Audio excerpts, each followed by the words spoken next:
Dustin Bones, Brother Caputo. dude. It's Monday again, and you know what the fuck that means.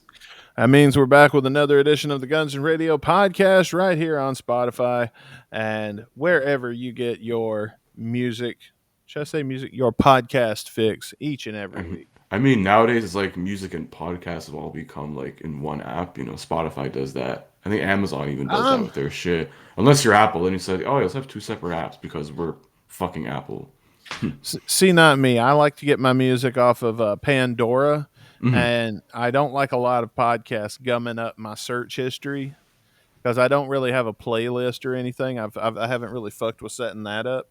So rather than fuck with setting that up and just be lazy, I just use my search history to find the song I want to hear. Like I'll go to my search history. Well, what am I in the mood for? So I'll pull up search history, and I've been doing this for so long that I just kind of scroll through my history, and then I'm like, oh, here we go, play. This is a good one. It's been a year and some change since I've played this one. Let's listen to it, and but see, then it moves up in the thing, and then it's therefore gets circulated more. But with my podcast, man, I want to keep those separate. I couldn't imagine trying to juggle a Spotify or something with all of their music, and then I go to type in something, and it's or maybe they do a better job of dividing it up than It is a pretty, Pandora does. yeah, I would say it's a pretty good job because you have like separate things for just podcasts, and you have like you can follow podcasts like, oh, you get the notification of new episodes or whatever, No. and all that stuff. It's totally, I think it's pretty good the way they integrate it on Spotify. And I'm not just saying that because you get the Oh, video, you Spotify. know? Spotify is where I get all of my podcasts. I know how Yeah. that works. What Mhm. I'm saying is on Pandora, they're not very organized, Yeah. and they could It's not like be. pod friendly in a way you could say. Yeah, I mean we're on Pandora, Mhm. but I mean, so we are. There are people listening to us on Pandora, but who are using that app. But and maybe it's just, and I think it's just my habits and how I've used the app now for so long that could have fucked it up for myself because I just go by my search history. Possibly. Possibly. But yeah, we got a Yeah. lot to discuss today on the show. We're bringing back, since we had to listen to the same band again this week that we listened to last week. We're bringing back the same bit that we did last week, Yeah. going down a rock and roll rabbit hole with a whole new band, and also, you know what, we got that and so much more because our song of the day is "Better Way" than Neurotic Outsiders. So let's hope that there's not a better way to make a living than this. By Hell the yeah. time we get to that song. Uh, God damn, the segues are coming, blowing up.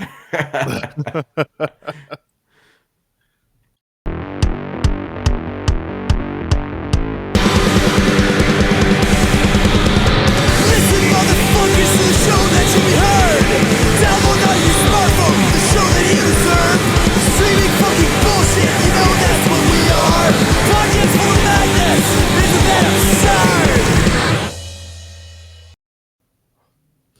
I kind of heard Woo. podcasts full of magnets.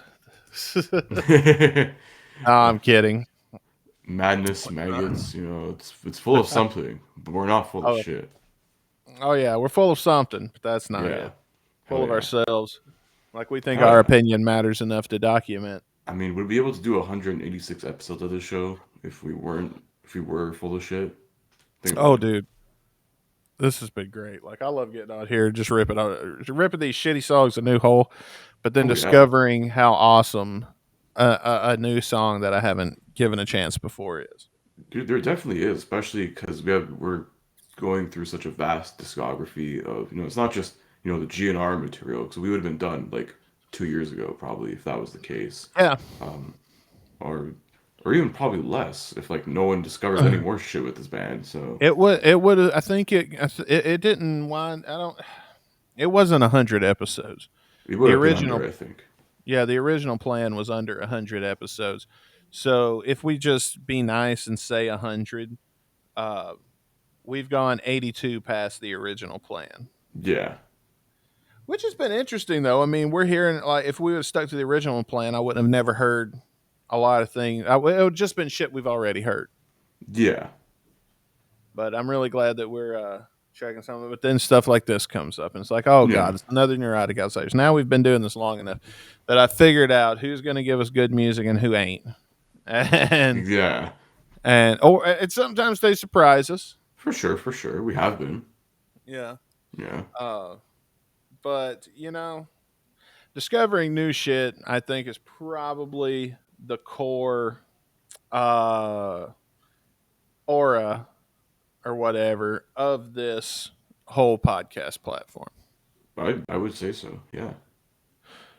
But with that being said, um, Chris, you wanted to talk about another band this week, Hell a yeah. band that last week we did Rock and Roll Rabbit Hole. Let's explain the bit one more time for the people that didn't tune in last week. What we Yeah, think. it's the rabbit hole of rock and roll. Basically, bands that either myself or Dustin have like discovered, through research or just discovering through whatever other means, Just it's like just being a silent rock radio. and roll fan. Yeah, so it's like bands that like maybe a lot of maybe more casual rock and roll fans have never heard, even some hardcore rock and roll fans may have never heard as well. Just bringing some light on some of these more lesser known, underrated talents, that had some success, and then just I guess for reasons it faded away for a whole plethora of things. So just bringing a spotlight to some of these more bands, whether it be from the '80s, '90s, doesn't stuff we like for sure. I mean, it's a Oh lot yeah, of like glam metal stuff, but I mean, come that's on, what it's we like. glam metal. Glam metal fucking rules. It does rule. Yeah, that's the best way. Um, so the band that we're going to be looking at this week, tell us a little bit about who you've chosen for us to listen to this time. Dude, so this week, going down the rabbit hole of rock and roll, we're going to be taking a look at Shark Island, um, originally known as Sharks, I think in the late '70s, early '80s. Based another LA based band. I mean, there's a lot of these we could go through. Oh yeah, dude. Everything. I think everything hair metal or any way related to hair metal Hair, glam, all is that. is from L.A. All the good shit. There was that Ma- whole scene for like a good 10 years. It was the Sunset Strip, West Hollywood. Bro, you go to one of those clubs and you see some band play every night, get in for 5, $10 and have a good show. And Shark Island was active originally between 1979 and 1992. They've made a comeback in 2017, and now they're active again. But from the fact that they were active through 1979 through 92, they were there for the whole. They're not like some of the other bands that came along at the tail end. Yeah, like a Skid Row or Firehouse who came in at like '89, 1990, even '91 for a Yeah. lot of bands like that too. So they came in. They've been there through the whole thing. I would say. Like some could argue Aerosmith, but I don't think of Aerosmith in this genre. Aerosmith I think of as a '70s band. Oh yeah, they're like And classic rock royalty at this point. oh yeah, like they weren't making their name during this time. But the fact that they were there this whole time, it puzzles me that I've never heard. And how many hits did they have? They had a few, like I'll look here. They actually were featured in a couple movies as well, a couple like movie soundtracks and stuff. Okay, So they had two songs actually in the first Bill and Ted movie. I did not know that. Yeah, so they had two songs on the soundtrack of Bill and Ted's Excellent Adventure, Father Time and Dangerous. And if you also watch Point Break, and they're on the soundtrack of that movie with a song called My City. What's that movie about? Point, I don't know, but it, people still talk about it. I don't either. I've never seen it. I was never Point interested. Break. Who's in this movie? Swayze, Keanu Reeves, Gary Busey? Oh wow, there's an all-star fucking lineup. Oh, Point Break was the fucking surfing movie. Yeah. Oh well, Yeah, that's the one where Keanu Reeves is a surfer or some shit. That's why. is it an action movie? It does say action crime. Hmm. Well, I've never been interested enough to look into it, but I figured everybody's heard of that movie. I've seen it around, but you know me. There's a lot of movies I hadn't seen. I think I hadn't seen Wayne's World up until uh, about a few months ago. Actually, Wow. I was sick home from work one day, and You know, I've been getting shit. I think when I started this show, at some point in the show, I know I've had to say that I've never seen Wayne's World, and everybody's always like, "What, What? dude?" Oh my god! Like, Yeah, yeah, sorry, we can't watch everything, man. I don't think I think I've seen Bill and Ted before, but it was so long ago I don't remember it. So I'm gonna say I haven't seen Bill and Ted. Yeah, 'cause there was Um, two of them, I think, in the '90s. Like the first one, and then they released a sequel, and then they did the latest one, which was like a couple years ago. yeah, I Bill and Ted haven't. Face the Music, where they're older, Yeah, and one's the more popular song. than the other. So it's just like watching Shawn Michaels and Marty Jannetty wrestle again. Yeah, I've not. I just haven't seen it. Let's see. When it comes to studio albums, this is their discography full of albums. So maybe you've got one of these. I know I Mhm. don't. I've never heard of any of these. Alter Ego in 1981, Yeah, followed by School Bus and it's with cool. They both spell school. It's S apostrophe cool. School School, Bus, school.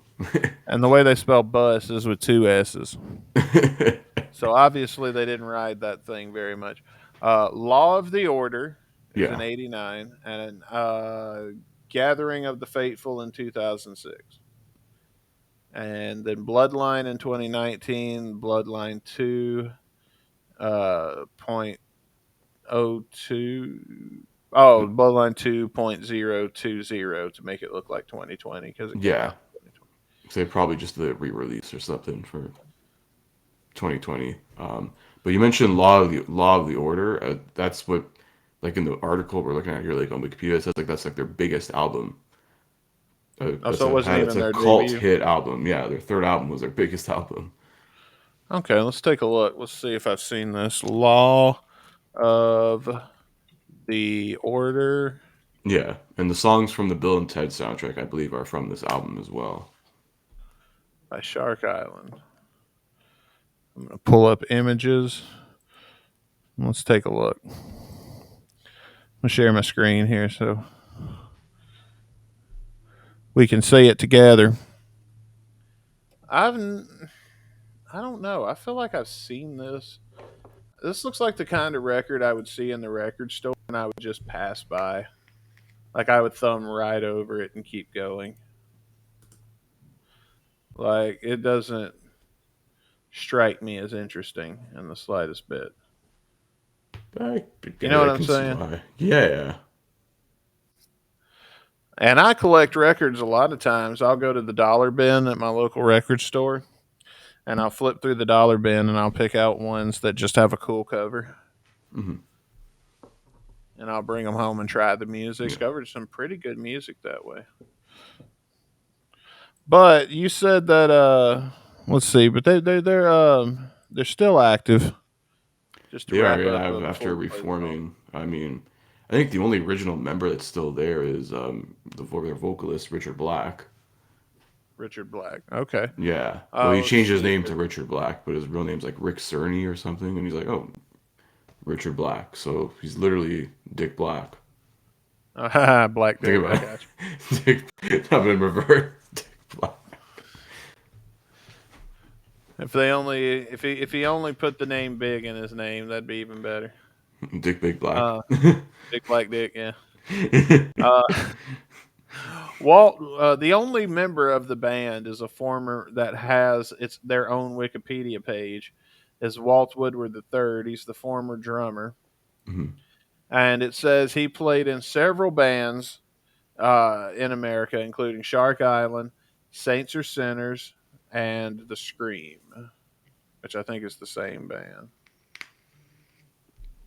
Yeah, Maybe. Saints or Sinners slash The Scream. My Oh, bad. okay. I mean, it's funny too. Like, since we're talking about Richard Black, it says like in the Wikipedia thing here, it says like, how did Richard Black had his unique and signature stage moves and dancing that influenced one Axl Rose, Oh, which is crazy. So this is a GNR influence right here. It seems like. man, that's crazy. You know, every time I see Axel dance, I'm like, you know, he's got such creative and amazing moves. I wonder what could have been the influence. I Yeah, have to see the original. yeah. You have to see like some live Shark Island stuff, but Are we Not much gonna I could see? find. Yeah, but we have a music video. There's the only music video on their Vivo channel on YouTube. So Oh wow. Okay. yeah.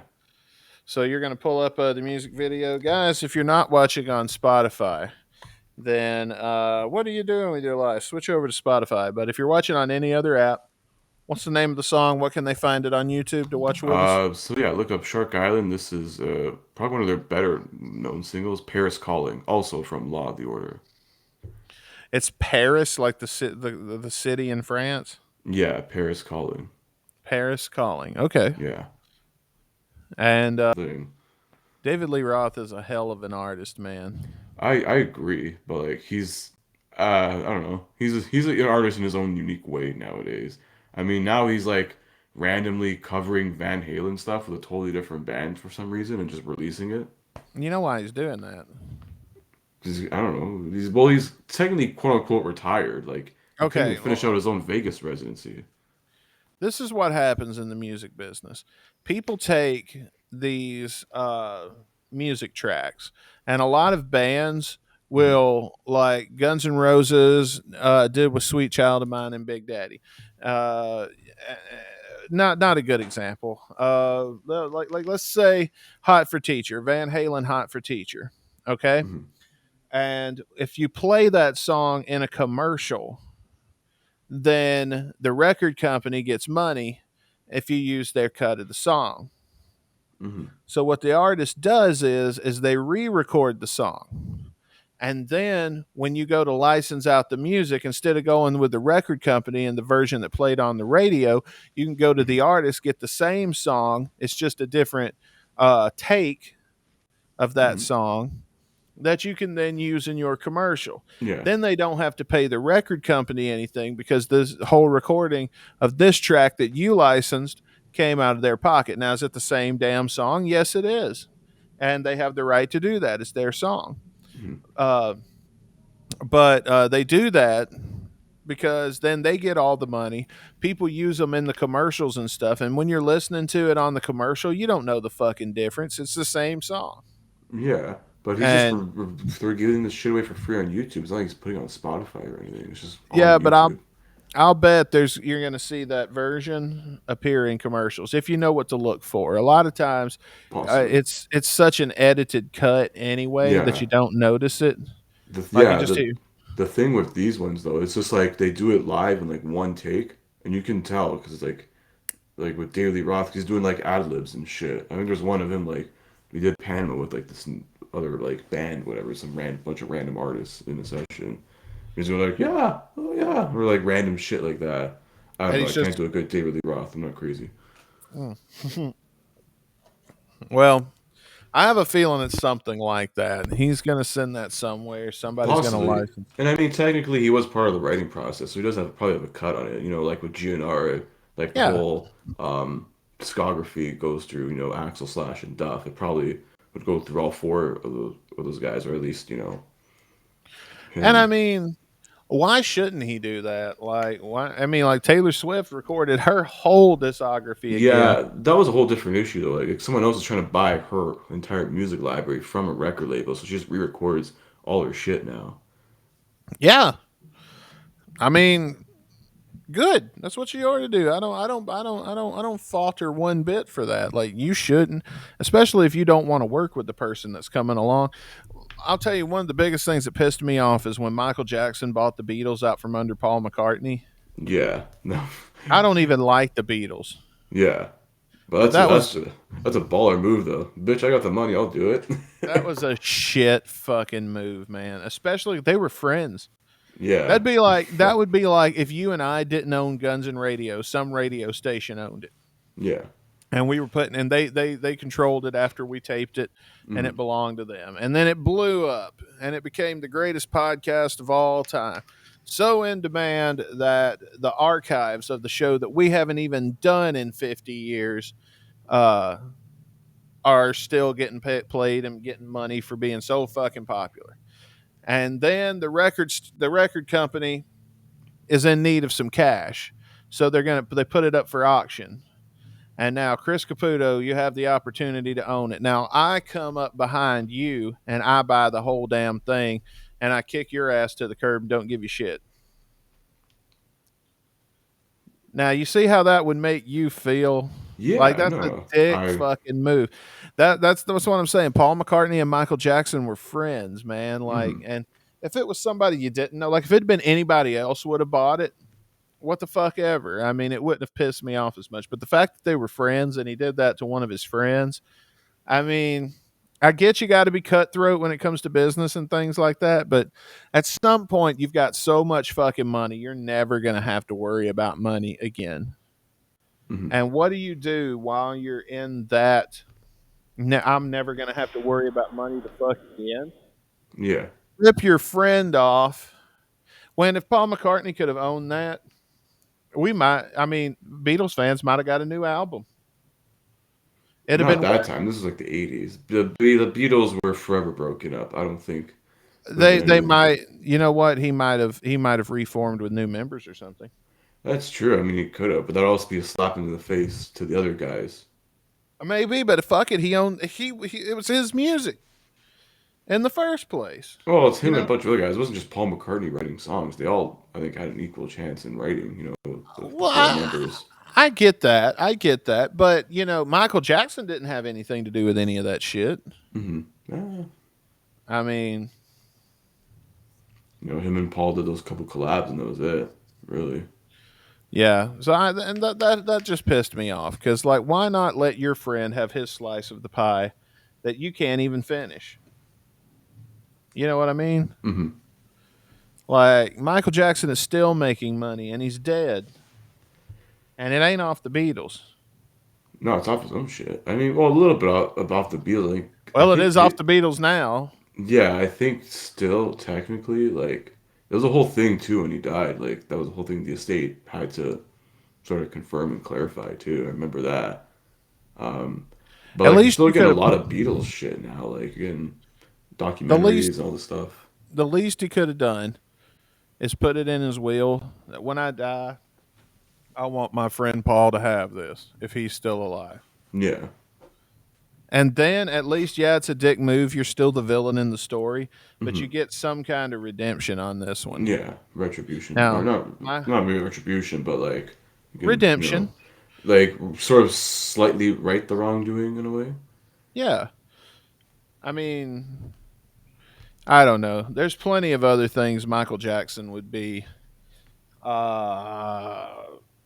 villainous in history for. Allegedly. Yes. Now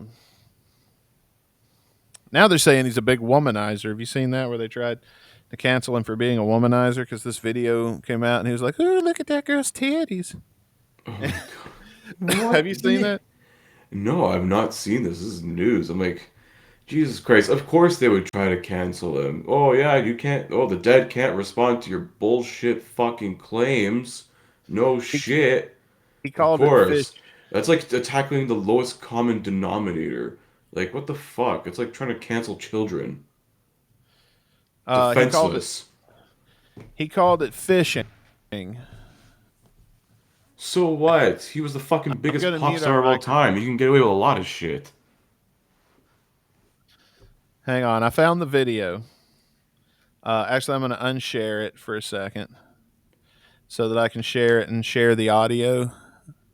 And I'm going to play this clip. It's about a minute long, and then we'll talk about it. I'm going to mute our mics so we don't get that reverb again.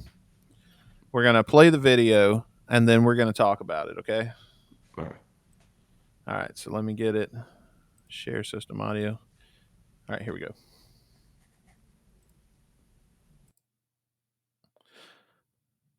Well, why isn't it fucking play? There we go. All right. Whoa! Whoa! That's a good fish right there. Oh, look at that. See how he says there's some good fish there? Like, that's what he's talking about. Girl. Okay. Okay. Like fishing, right? Right there. Look at her titties. Her titties. David, to a fan. Get your bum to the nose. That's the virgin. Okay, yeah. Get your what? Get your waist. Get your wings. Get your buttocks to the house. You can feel it.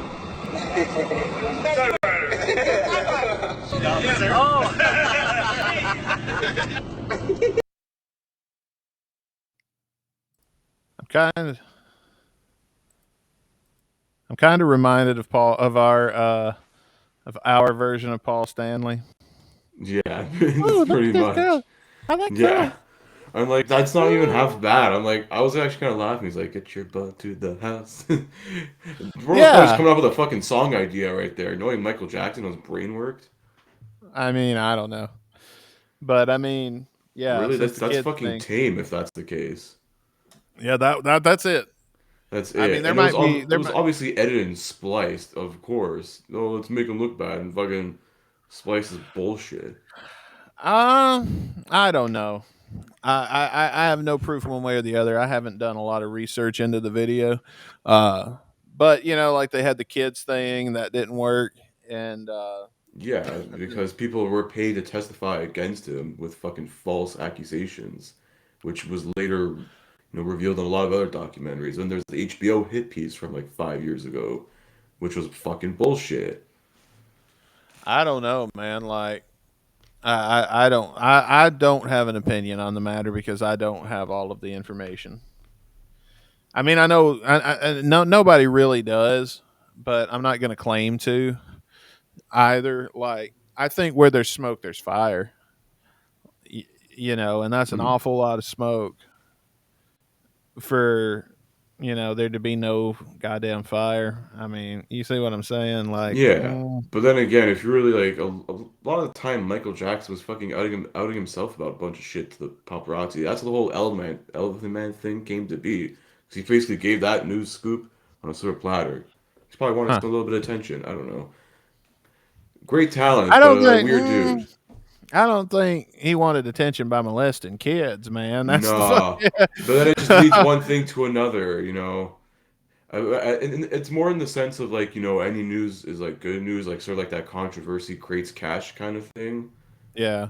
You know? The whole Neverland Ranch thing does look suspicious, but let's be real. If I was a multi fucking billionaire, you think I wouldn't have a Six Flags in my backyard if I couldn't afford it? You think if Yeah, of Dustin course. Burcham, if Dustin Burcham or Chris Caputo, I don't know, you're a lot more mentally stable than I am, but let's put me Some because days I'm maybe, I don't know. because I'm the more lunaticy of the two. I mean, I just bought a house. Lord knows what the fuck this thing's going to turn into now that I can do whatever the fuck I want. Uh, the You think the thought would never cross my mind if I can afford a Six Flags in my back fucking yard? Like, it would eventually cross my mind, Yeah, and it would eventually happen. why May not not? be a And that Six was, Flag. he owned fucking acres and acres of fucking land. So he's like, I'm gonna do whatever the hell I want with this shit. That's what he did with the Paul McCartney money. That and probably his own money too. Who knows, man? I mean, Thriller, best-selling album of all time. I mean, this is true. This is true. I mean, I One think of the it did best claim selling that albums. spot back. So, I mean, it was either Thriller or the fucking Eagles' greatest hits, like the best-selling album of all time. And they go back and forth, I think, for like years, or the last 20 years. Now I think Thriller finally took the spot back. All right. As of right now, uh, I'm looking at best selling. I'm looking it up. What is the 10 best selling albums of all time? All right. And it does say parentheses that this list is from 2022. So let's just make Okay. sure. Okay. Number Some, 10. yeah. Uh, we'll do it. We'll do a top 10. All All right. right. And a game of it. What album do you think is number one? I believe Thriller took the spot back, so I'm gonna go with Michael Jackson's Thriller. And Thriller? Yeah, I'm saying Thriller's on the top. Because I think Oh, it did reclaim the spot as of the what last album year or so. do you think? Okay. So we're going to hold out for. What album did you say was fighting neck and neck with them for many years? It was like a greatest hits Don't album of Google it like the now. Come on. Eagles. I'm not Googling it. All right. All right. So let's 10. What? Who do you think's number 10? If you need a hint, I'll give you a hint. 10. It's probably like a Beatles It's nobody album. I think you listen to. It's nobody I like. It's Alanis Morissette. Jagged. Shit, I It's knew number that sold 10 well. I don't think it of sold the that top well. 10. 24 million certified sales. I Wow. got another bit to get to. Number 9 is I'll tell you what, let's do this. Number 9 is Pink Floyd's Dark Side of the Moon. Okay, yeah, I can see that. Number 8 is Adele.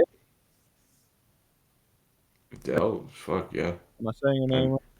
Adele, yeah, they still won't stop 26.4 million. playing. Stop playing those damn songs on radio. Fucking tune that shit out. I like a lot of her songs. I watched her concert on NBC the week I moved to Jefferson City. So I don't know how long I've been here. But when I first moved here, it was one of my first day. It was actually my first night in Jefferson City because my wife at the time, her job let her. My job tried to block me from going by not letting me transfer. So I was like, fuck you, I'll just quit. And because I wasn't going to let my wife go out of state without me. So not for no minimum wage fucking job.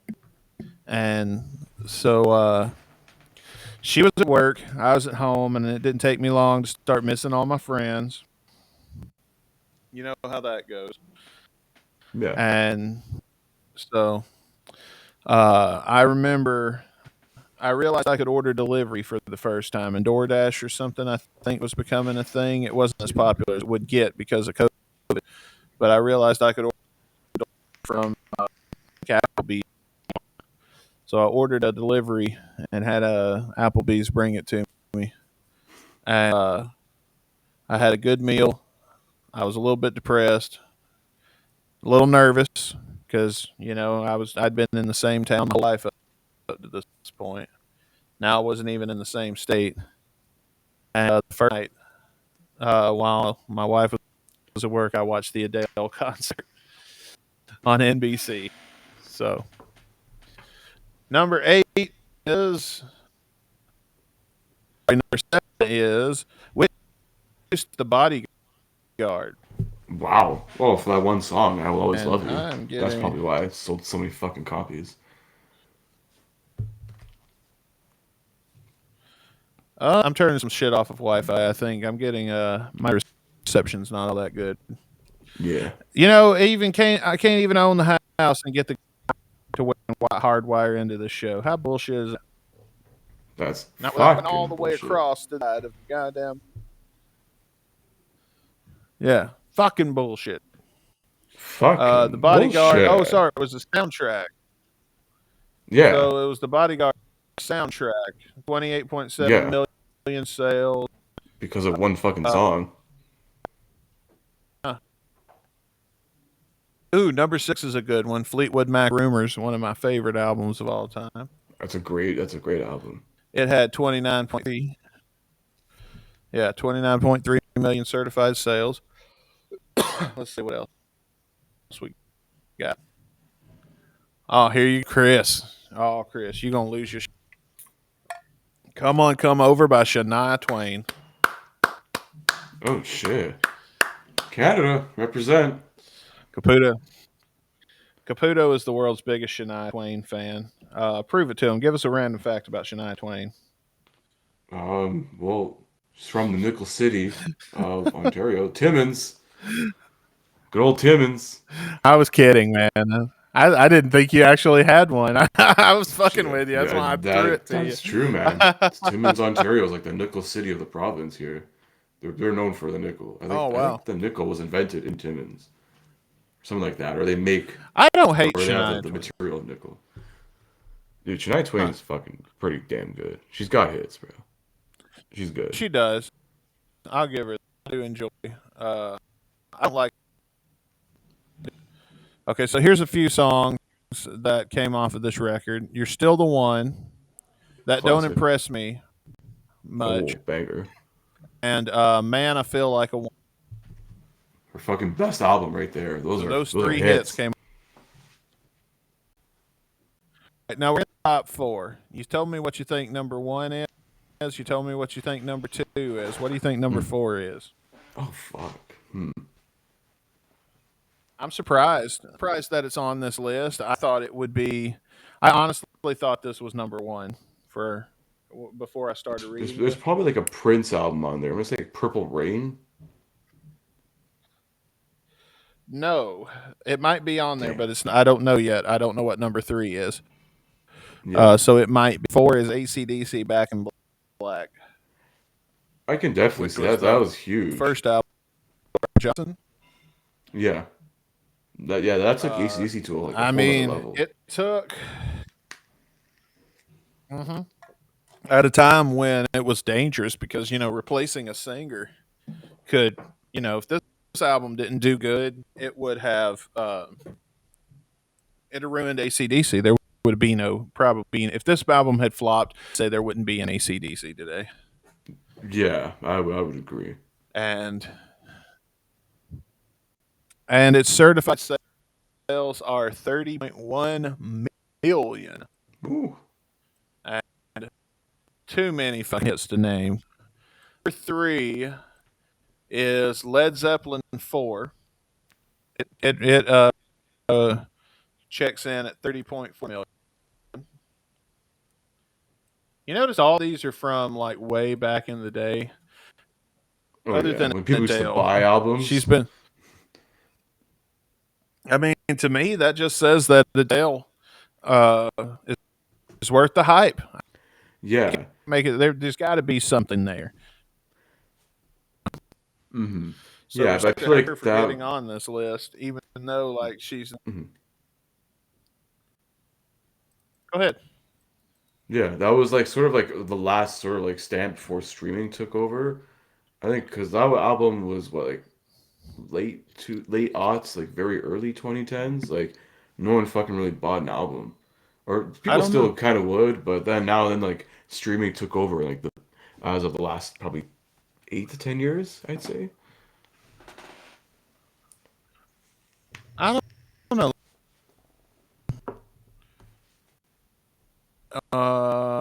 Let's. Oh, let's get back on the list. 21 came out in 2011. Okay, yeah, that kind of proves my point, I Yeah, think. 21.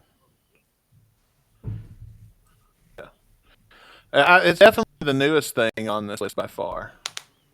I'd say so, yeah, because I think like how they do I it mean, this now is is all like time.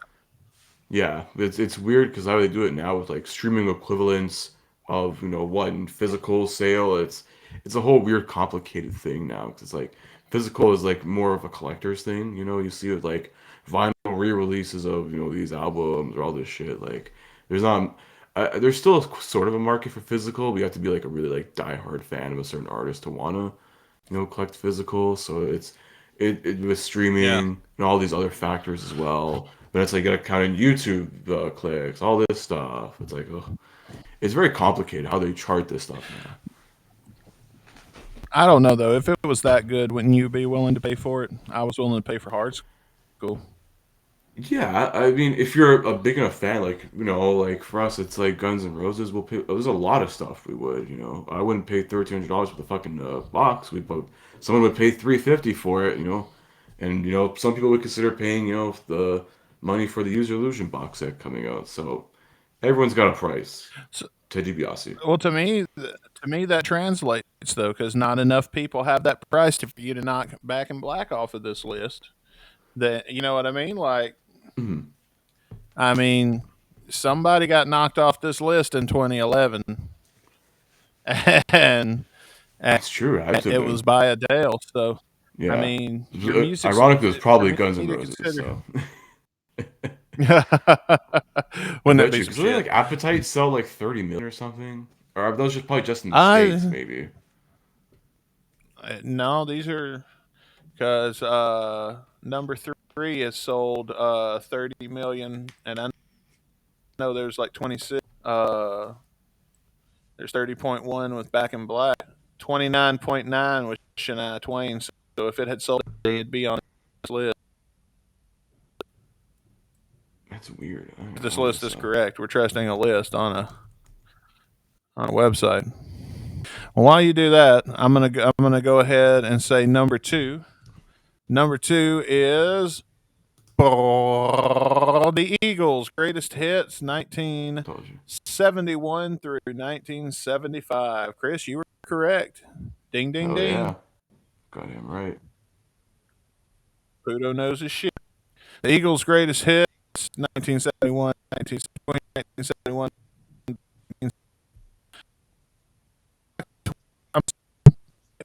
41 million. And let's see here. Fun fact: the singles for this compilation come from his first 4 albums. Boyd Elder made the album cover from a plaster of a real eagle skull. For his work, he was paid $1,000, and his album cover is number selling of all time.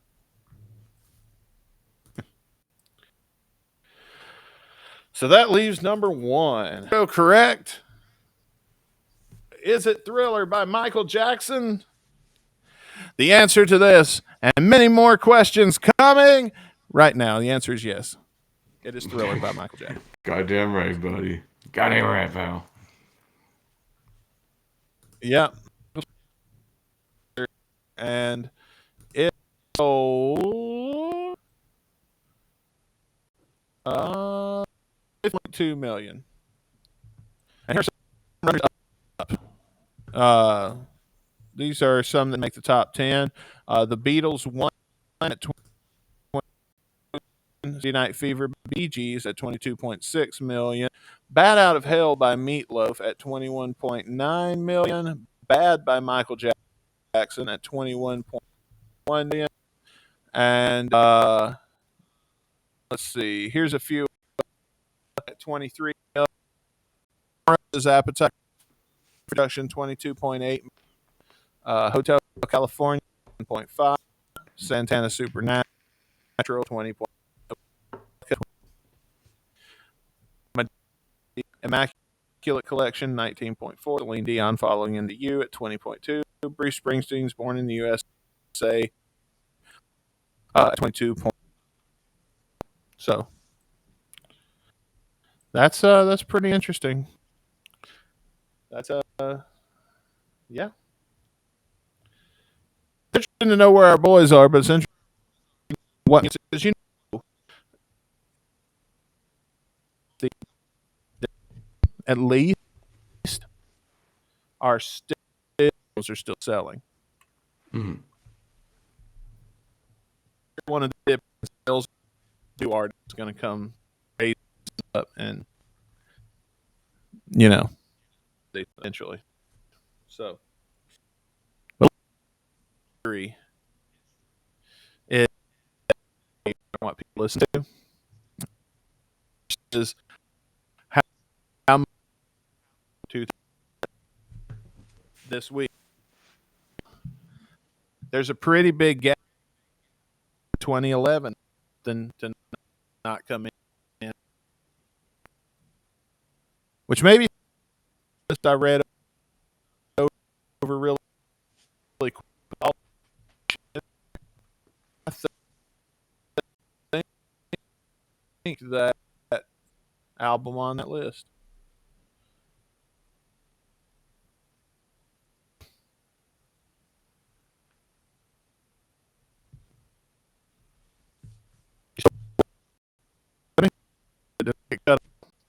Ooh.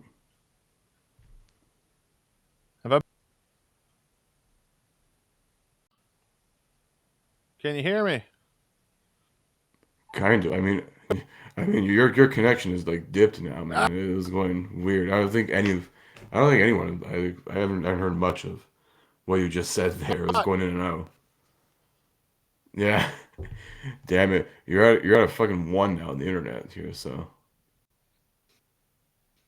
Well, while Dustin goes through his technical difficulties here.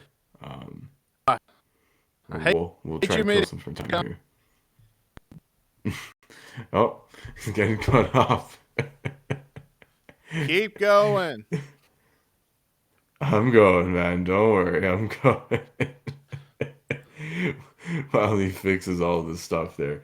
Hey, we at least made 50 minutes of the show here, so if do we want to go for the next bit, or we can go straight into the review once we get your connection going here. Oh, it's slowly Uh, climbing up again. yeah. Okay. Good. You got my note. Oh man, I don't know what the Yeah, fuck's going on. I it's love that I can't. My router's all the yeah. way the fuck over there. It should reach this far, It at should. least. Like, dude, I'm on like the top floor and my router's on like the main floor and I still get even if I'm in the basement, I still get a decent connection. You just gotta Yeah, lower the we're gonna. quality of what you're watching, but it's still pretty good. Nothing else is streaming. Yeah, I'm calling MediaCom tomorrow because I believe there's something going on. Uh, with Yeah, that. that was very weird because I'm just like trying to like get a clue of what you're like trying to say, but it was going up in and out like How long had it there. been So doing again, that? apologies for the technical difficulties. How long It had was it been probably for like a doing that? minute. God damn Probably it. a We're gonna have minute. to edit. Are we gonna have to edit the show? No, we can still go with it. I don't know. We'll figure it out. Oh, damn it. We'll figure it out. Now you're Uh back in full bars there.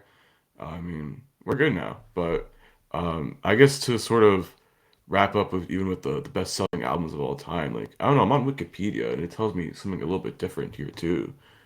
all right, what's Wikipedia say? So it categorizes it by like so basically anything that's sold 40 million or more goes between the 30 to 39 million. So basically within those like integers, it shows here. So Michael Jackson's Thriller 50.2 million. Eagles' greatest hits 71 to 75, 41.2 million. Then Hotel California by the Eagles as well, 31.8 million. Back Hmm. in Black, 30.1. Shania Twain, just right under 30 million. It's 29.9. It's crazy.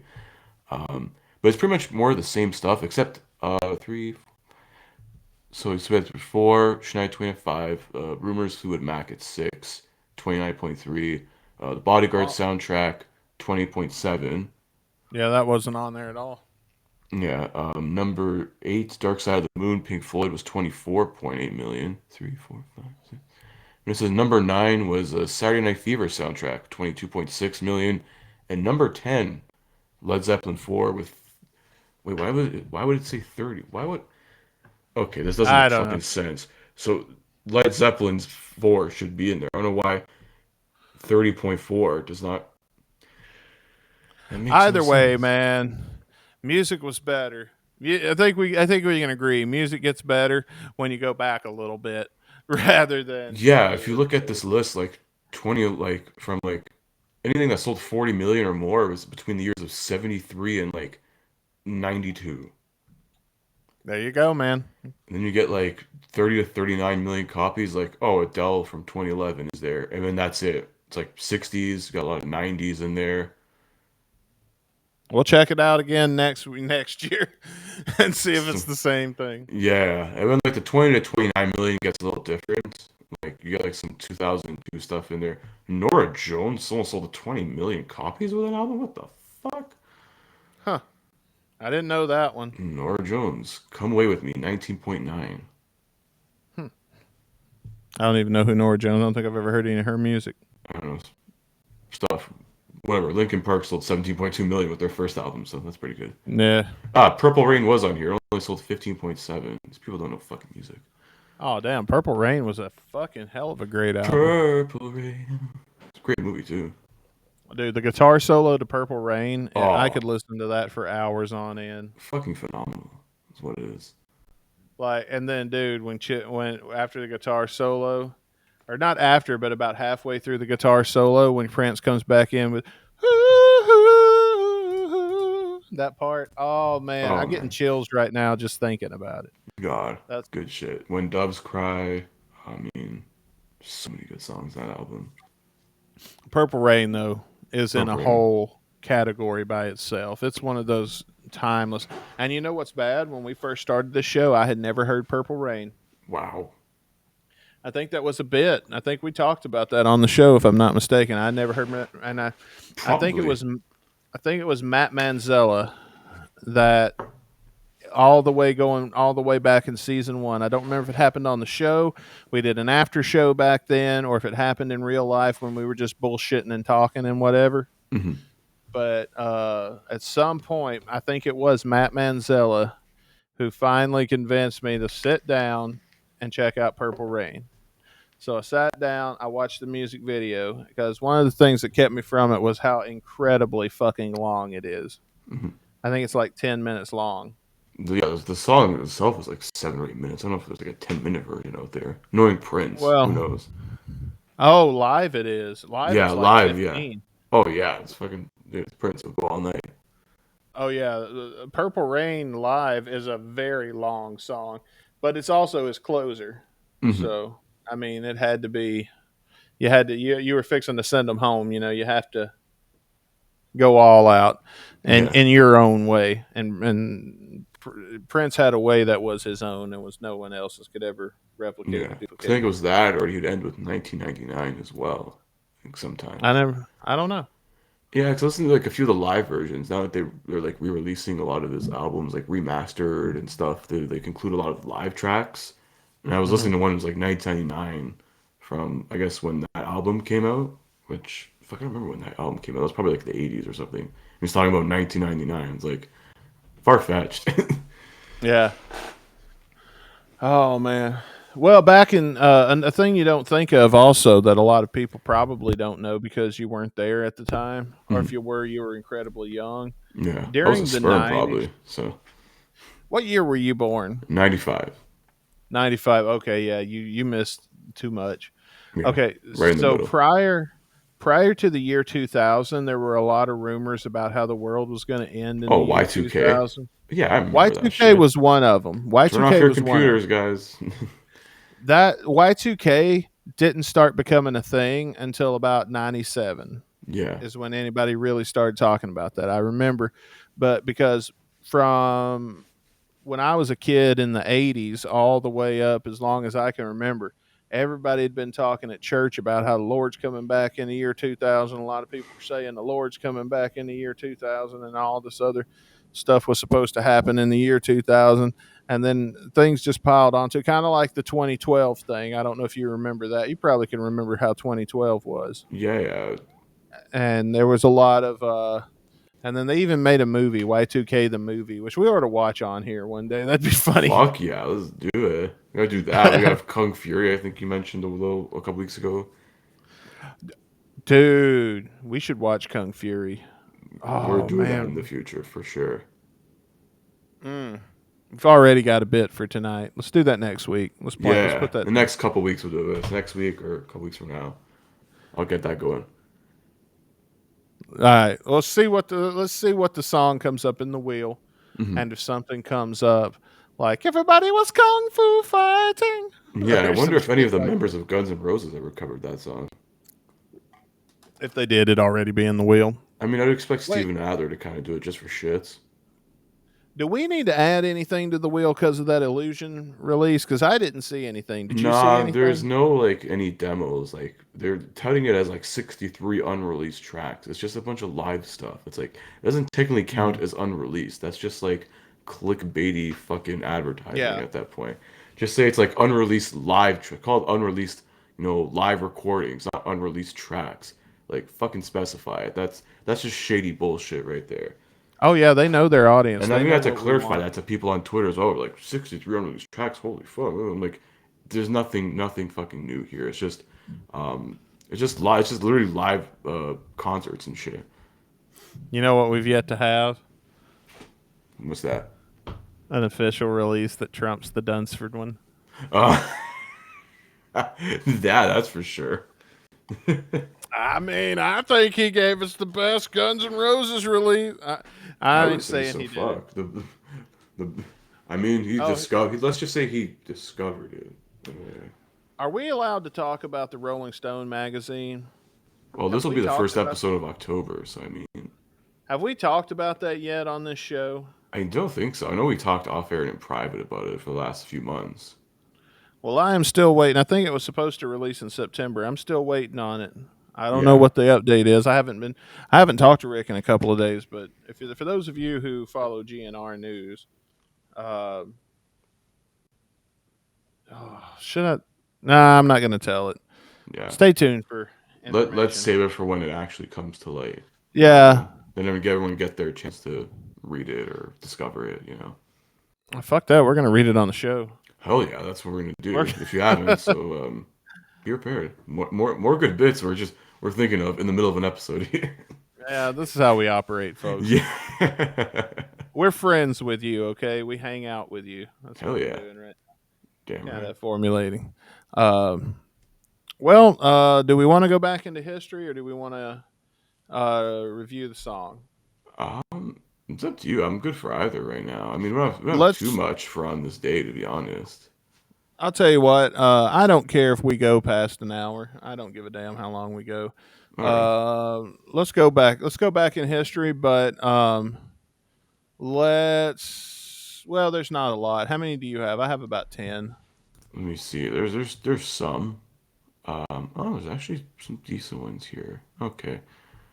Well, let's see. I Well, I actually, have you have. 13 on my total on my list, and I'm probably not going to be interested in reading them all. What year does yours start out at? Um. Well, well, I think we share a lot of the same ones here. I don't know if you're on classicbands.com. I'm on classicbands.com. So the first one would be 1901, and then I have a couple Okay. other random ones I found. So Okay, well, I'm just going to use classic bands. Let's start out with 1901. The Victor Talking Machine Company was incorporated after a merger with the Radio Corporation of America. RCA Victor became the industry leader in phonographs and many of the records played on them. So this is a big day. There's not a lot that happened on this day, but that's a pretty important on this day in rock and roll history. hmm yeah, we got some birthdays too. We can go through after as well. All right. You pick the Definitely. next one. Okay. Let's see. Let's just go right to seven. 23-year-old Pat Boone begins hosting the Pat Boone Chevy Showroom on ABC TV. The program, which featured many of the day's top recording artists, would be canceled after its third season when it lost a ratings war with Bachelor Father, hosted by John Forsythe. John Uh, Forsythe. Where do I know that name from? it was like an anchor, wasn't he? John Forsythe. Hang on. I don't know why it would show up on this. I was just. Oh, he's this is American stage actor. Huh. Um, uh, American stage, film, television actor, producer, narrator, drama teacher, and philanthropist. Hmm. Um, Interesting fact. John Forsythe, the voice of Charlie and Charlie's Angels. Ah, there we go. There it is. There you go. There it is. Okay. Now I know. All No. right. Let's. Hi, We're gonna. Charlie. We're gonna. Oh, there it is. Dude, how perverted was this guy? Like, I Oh, mean, if you look at that now, like Charlie's Angels, like it's just one dude like talking through like you never see his face. It's just his fucking voice. You don't know what he's doing. did you It was bring? You probably think the before same? cameras or something. This is you got. This could only happen before the internet because like they had no idea about the internet back then or what the internet Yeah. would be like. You Or like take the same. CCTV was ever a thing. Yeah, you take the same story and the same setup and you put it in today's world with how dudes act on the internet and this is like some fucking and how chicks act on the internet too. And this is this is OnlyFans. This is a guy with an So, OnlyFans account. And bro, he's like the pimp that runs the OnlyFans. yeah. But it's Probably. one of those OnlyFans accounts where they're like cosplayers, so it's always like Yeah. them like as the chick from the X-Men with their tits out or some shit like that. So yeah, that's essentially a semi-legal prostitution ring. And this guy has these 3 OnlyFans account, and he makes them write stories for him while he chills out in his hot tub. He just takes 20% pay cut. That's it. No, he's paying for it. Oh, He's not. He's not. Oh, He's paying them. Oh, He's a subscriber to their OnlyFans, and they're oh, putting the shows I on thought for he him. we're saying he's the one running it behind the whatever. I got it Mm-mm. reversed. Nah. In his world, I'm sure he is, but not in this one. I'm just saying, if you take that same story and you bring it into modern day, it's creepy as fuck. Yeah, so you're essentially saying Charlie was the original cuck. This is an HR issue from hell. Hello, angels. Could you imagine if I went to work, even if I was the boss and I went to work, talk to my female employees that way? Ah, good morning, angels. So Do you think they're going to go, hey, it's Dustin? No, they're not yeah, going to act all airheaded and shit. Like, they'd sue you faster than Lars Ulrich after he hears 1 second of Metallica on television. and I don't think chicks were ever really like that. I think that's just how they were shown in the media. Because Yeah, it's all sign if of you the judge times. if you judge the 80s by what you see on TV, it's all colorful and zigzag patterns and a lot of hot pinks and fucking baby blues or whatever that color, whatever this All shade of neon, blue is. bro. That's what it was. New wave and neon. Yeah. I mean, but when you see it in real life, everything was just really brown. Yeah, Like all of the carpet at your house. I mean, like if you were watching TV, you would see a lot of those graphics, but people weren't wearing those. People like we were wearing shit. I mean, we were wearing like Spider-Man t-shirts. I was just a kid, so I yeah, was wearing like Spider-Man, Batman, shit like that on my t-shirts. But nobody dressed like that in real life, except for the women when they'd go out and they'd have their hair real big. I remember my mom used to wear a fuck ton of makeup to the point that you'd see her in a photo and it was comical. Like even yeah. back It's just then, I was. clowny. It's like cartoonish, like real life cartoons. Oh yeah, mom don't Everyone, wear any makeup everyone's anymore. trying to We've match gotten that her out Krusty of the that. Clown look. Yeah. Yeah. I used to think it looked like my mom was wearing war paint because she would put all this blue shit around her eyes and then she'd follow it up and it would go like all the way out to fucking here. And then she'd have her cheeks shining red and her lips painted red. And it was all obvious colors. And I don't know if it's that my mom just wasn't good at it or if this just looked ridiculous in real life. You Maybe know it's what I just mean? Because I'm not going to have. I mean, if I saw it on another woman, I don't know if I would find it sexually attractive because I've never seen it on another woman other than my mom. But I'm going to tell you, there was nothing attractive about this, in my fucking humble opinion. And like getting your Braveheart on with the fucking blue face paint there. kinda, yeah, kinda, yeah. You know what? Nail on the head, nail on the fucking head. And there's only one picture of it I know of that exists, and I can't even find it anymore. So she may have destroyed it. Hell, if she's smart, she did. And it was a Polaroid of my mom with all of her makeup on, her hair all fluffed out, and she's got her shirt. And girls would take like the corner of their shirt, and they had these round things that you would feed through this, and it would make it like this. It Mhm. would be like a ponytail that you'd put in the side of your shirt, you know, and then it looked like the Ghostbusters thing, and you'd slide it over the t-shirt to hold it in place. And she was probably wearing a fanny pack. And but if you look at Oh, if you look definitely, at man. like all the houses I ever seen, everybody had that brown furniture with the leaves going up it, Hmm. brown carpet, those fake wooden walls that everybody had back in the day. I mean, nothing in real life was like that zigzag colorful. Hell no. Maybe if you were in LA. LA seemed Ah, dope in the yeah, 80s. yeah, definitely. Or But the Miami. people that were even there in LA say that it wasn't ever as bright and colorful as it looked on TV. So let's get back in our DeLorean and let's head to 1978. Now this is a good one, Chris. Uh, Back in 1978, our boys Aerosmith bailed out 30 fans. They bailed them out of jail after they'd been arrested for smoking pot during an Aerosmith concert at the Fort Wayne Coliseum. Damn. Aerosmith loves their fans. Shit, you think GNR would ever build their? I'm going to tell you, man, pot has come a long way uh, since the 70s. Hell, in my lifetime, it's come a long way. I never thought there'd be a day where I could legally have my ganj and Yeah. not pretend I don't. Like I've been pretending I don't in front of people for years, and now I've got my license and With my ailment that I use it for, I will say it does help tremendously. So, and it Yeah. always has, because long before they let me do it, I was doing it for that same purpose, and it works. It's a good thing, but it's come a long way from 1978. And in 1978, I'd say 76 to 79 is prime 70s era, especially when it comes to smoking pot. Oh, yeah. But they did all kinds of shit, like acid. They dropped acid back then. Oh, fuck yeah. And I've got a friend of mine, because I've always wanted to try acid. That just sounded fun to me, but I'm a little scared of it too. That's why I never have. But I've always kind of wanted to. But then a friend of mine that is from the 70s, well, it was Cece. I'll just tell you, she's retired now. Fuck it. My friend Cece, you've met her. I think she's been on the show before. Yeah.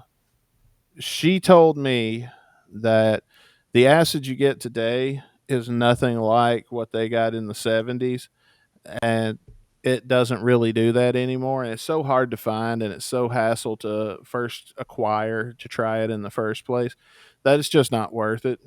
You know what I mean? Especially with her information, her insight, and her review of modern day acid not being what I think it's going to be like, then that doesn't sound fun at all. So why even bother with it? Then it just becomes more trouble than it's worth, and it's illegal. Mm-hmm. And why, I can watch something on TV, I guess, if I'm in need of entertainment.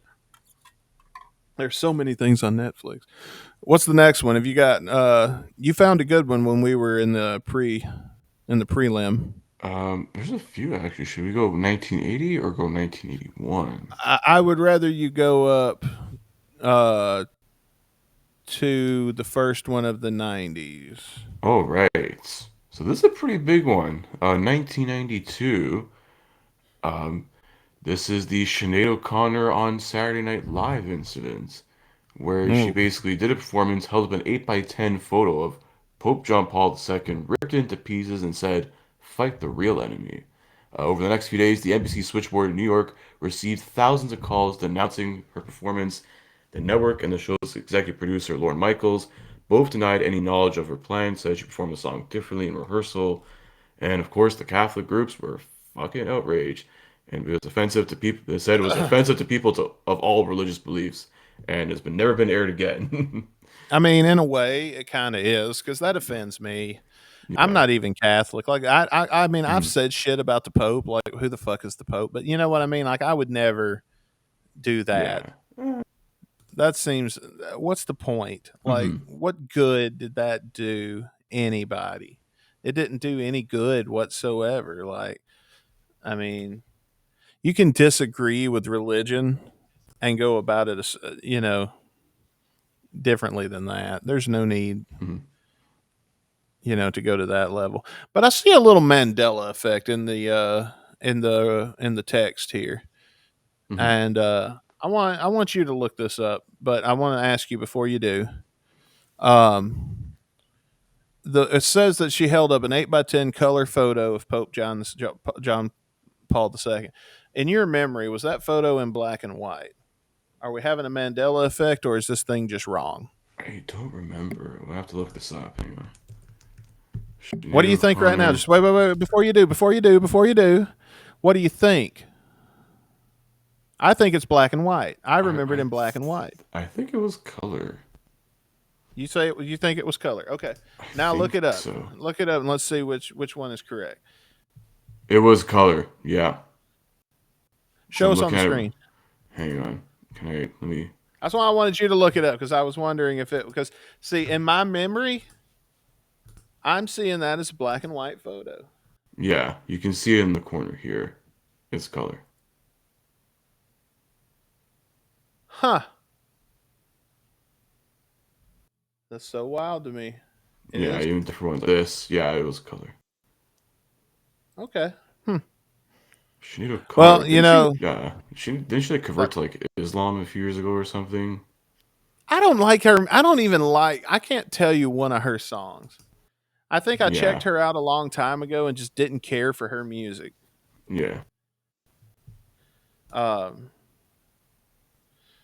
tell me, what did she sing? Why is she important? So the song she was singing on SNL was "Nothing Compares to You," I guess, and then probably got big around then, and then basically just ruined her career with that, and then never never been heard from much since. People check in from time to time, but that's really it.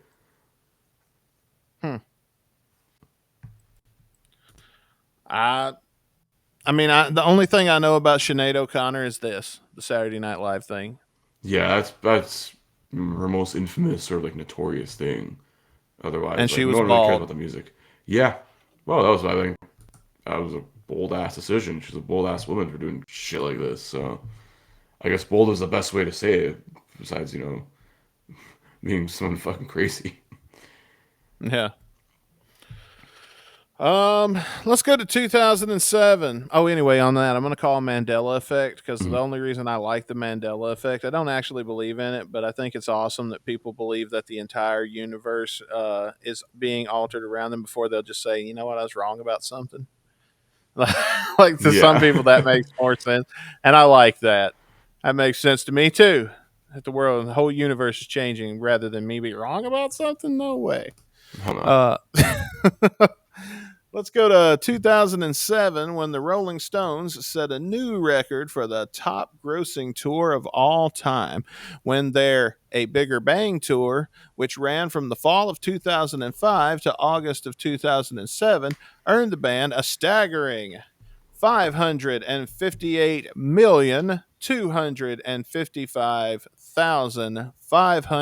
558,255,524. The previous high was set by the U2 Vertigo tour, which took place between 2005 and 2006, earning $389 million.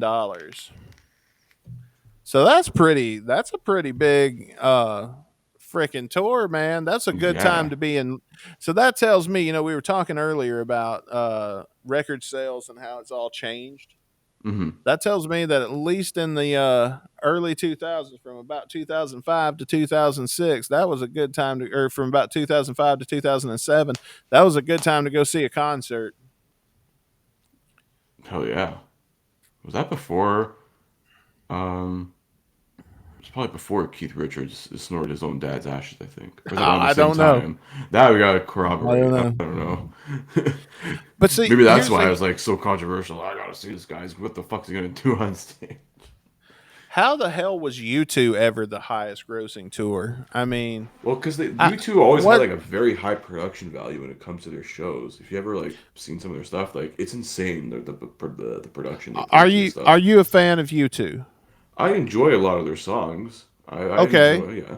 What am I not seeing? Because I don't enjoy any of them. So what about this band? What am I not? What makes them great? What am I not catching? Like, why am I missing out on this? That I don't know. I can't really like answer that question. I mean, like you have to probably talk to someone who's more into U2 than I am. Like I enjoy a lot of their music. It's good. It's not like your average like it's different from a lot of rock, but it's really good stuff. I enjoy it. I think it's just different. I think Bono's a really great singer. The Edge is a unique guitarist in his own way, with a lot of his the effects he uses and techniques and everything he does. But it really shines in the production of their shows. Okay, Like so if you it's a ever seen live their, thing. yeah, it is more of a live thing. A lot of their live setups Okay, are crazy. Like I don't know if you've ever seen the U2 360 thing, where they're on never like seen one anything. stage and it was a whole 360. You got a whole 360 view, and I think the state like the middle part would like spin as well. Okay, And then it had like all the screens as basically a whole a like 360 degree visual experience with the U2 there. Um, and if every they a lot of tours they always do like some unique production stuff. okay, does it translate well if I look them up on YouTube? On YouTube, if I look up U2 on YouTube and find a live video, I will would this change my mind? I would think so. Maybe you never know. I listened to some of their stuff live and they sound very good live. Like very good. I think they're a very good live band. Why You don't you know. recommend a live video to me, and I will watch it, and I'll watch it after the show, and we'll talk about it this Saturday on the season premiere of Shotcast Saturday. Okay, I Grand don't have a Return. video in mind, but I can recommend you like U2, like some of my Give, favorite U2 songs. tell me what's your favorite song by them, and that's S- what I'll find live. City of Blinding Lights. I'm writing it down right now. City of Blinding Lights. Yeah, that's from '05. I remember hearing that song in an episode of Entourage once. It's crazy. Okay. City of Blinding Lights live. I'm actually Yeah, pulling it up on YouTube. And here's a Vivo, and you know what? I think this is the 360 video you were talking about. So yeah. I'm gonna bring that up and I'm gonna get it ready so I don't forget it. And then as soon as we finish up today, uh, I will check this out and we'll talk about it again on Shotcast Saturday. And maybe hey, I'm going into this with an open mind. Maybe I've never Mhm. seen anything by you two I liked before that didn't bore me. So I'd never seen them live though. So who am I to judge? We will see. Exactly. Hopefully. I'm going into it hopeful, really, because Mhm. my first big sale I ever made, I had an eBay business. The reason I've got so many records is because I just couldn't part with them after a while. But I used to sell vinyl records. I would go to flea markets and things in Mississippi because Mississippi's not a very big rock and roll area. They like country, Mhm. bluegrass, and shit that I don't like. Basically, shit that doesn't sell anywhere else. So your flea markets and things, vinyl wasn't a fad at the time. Your flea markets and things would be just jam packed with Kiss, Guns N' Roses, and it was all like $2 for this record. So I'd buy all these records. I'd buy any record of a band I'd ever heard of, and then I'd bring it in and I'd sell it on eBay. My first sale was a 3-pack of singles from U2. That it was a record that came in 4 vinyl records. And they all looked like singles, and they all came in they were small, and they came in a plastic rollout thing all together. When I bought all these records, I was going through my stock, and I almost threw that away and sold these separately. And I wish I would have sold each piece of it separately now because it was my first big sale. I put it up as an auction, and it sold for about $300. And if I'd have sold them separately, I might could have got that for each piece. Come to find out, this is a very rare thing, and it's very sought after by their fans. So there's obviously, something I'm missing on that. Well, you ready to get into the song of the day, or?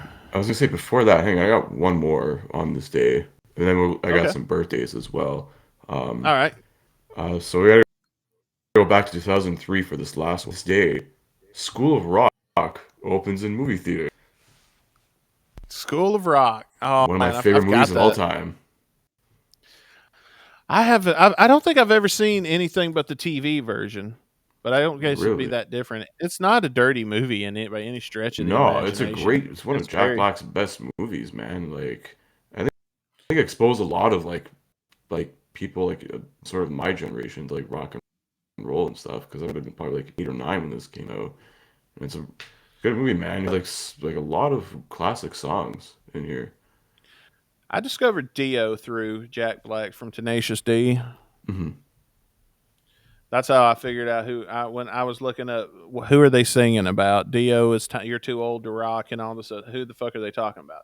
So I looked it up, and it was right when the internet, because that album came out long before the internet was a thing, at Hmm. least for me. So when the internet became a thing, I looked it up, and that's how I discovered Ronnie James Dio. Yeah, man.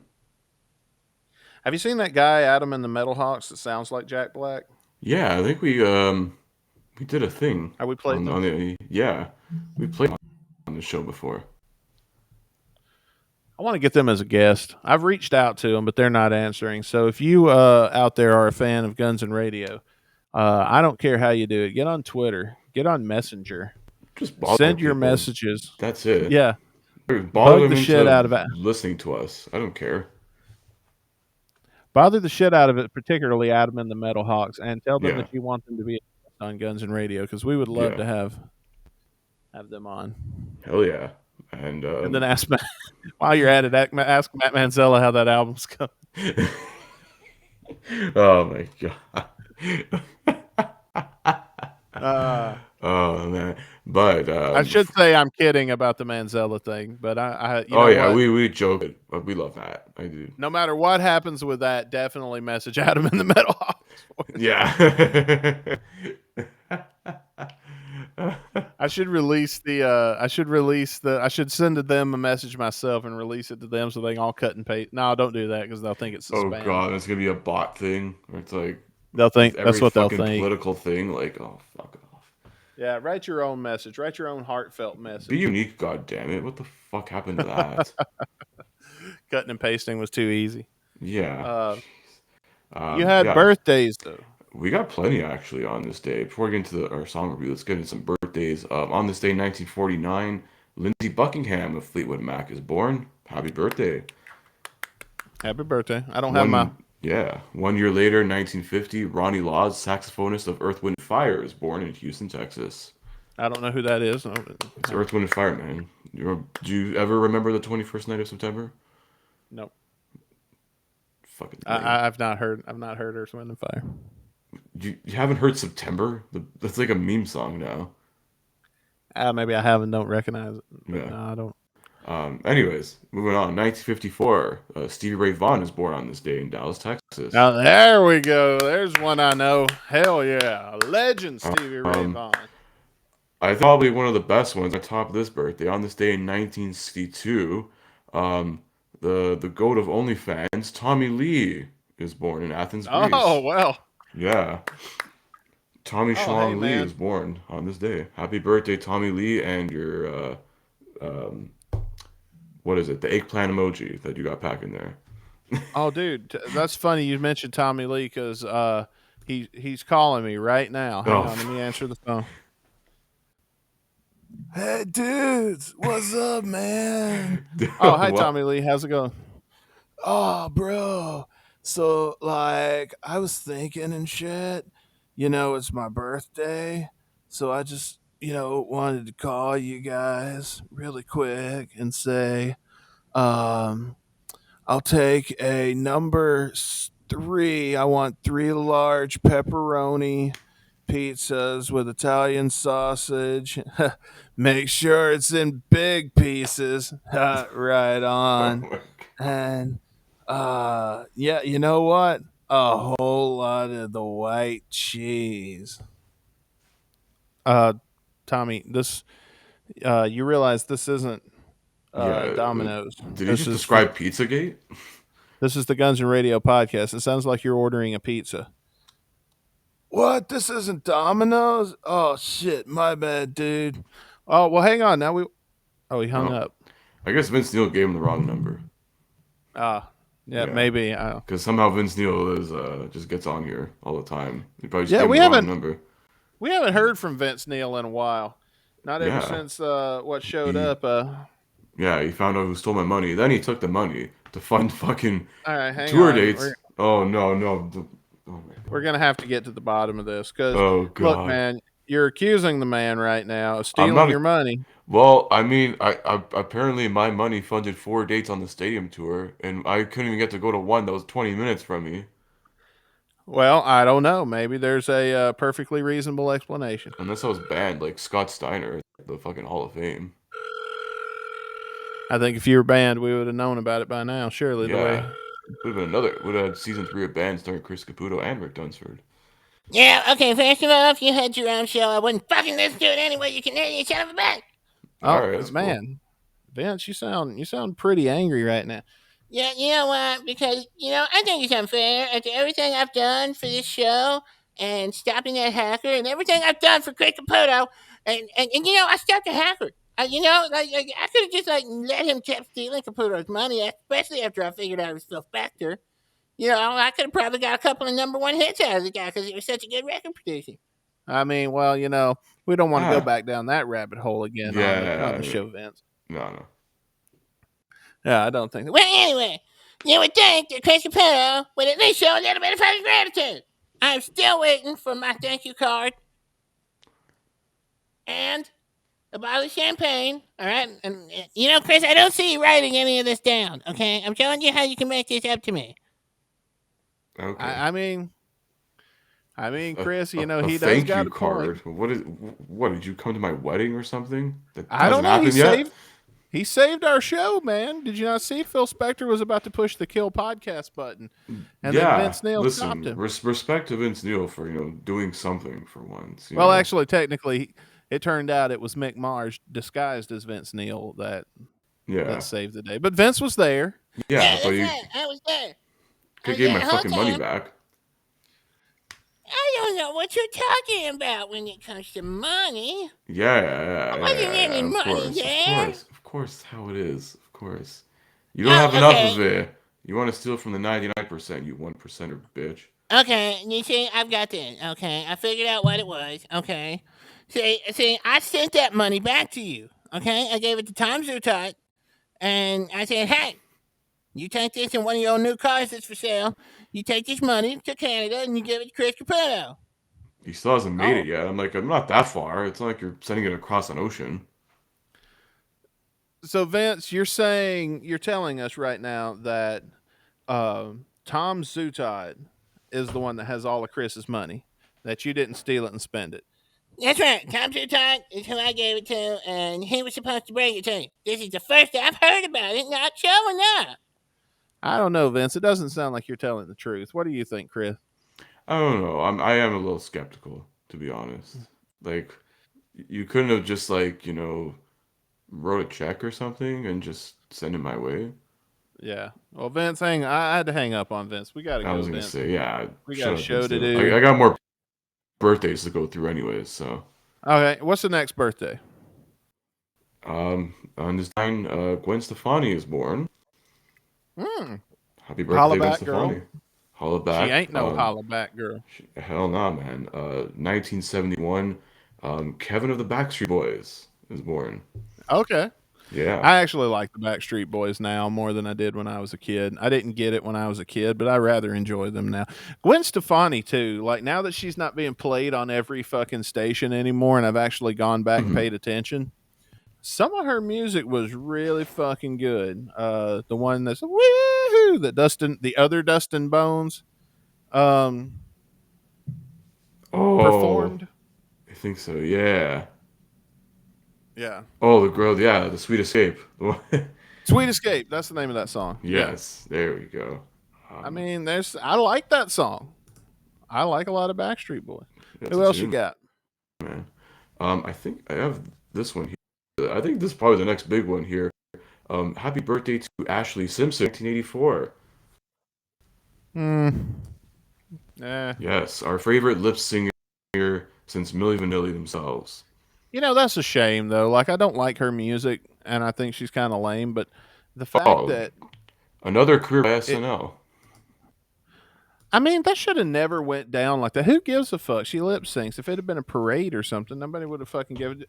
All you had to do is don't draw attention to it. That's all she did. She drew attention when she started doing that fucking chicken dance or whatever. And then she addressed it after the show. That's where she fucked up.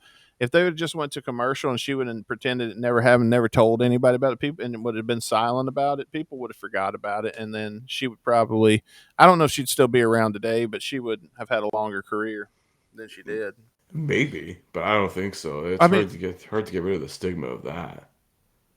But if you look at all the other bands that's happened, Meatloaf got caught lip syncing, nobody gave a fuck.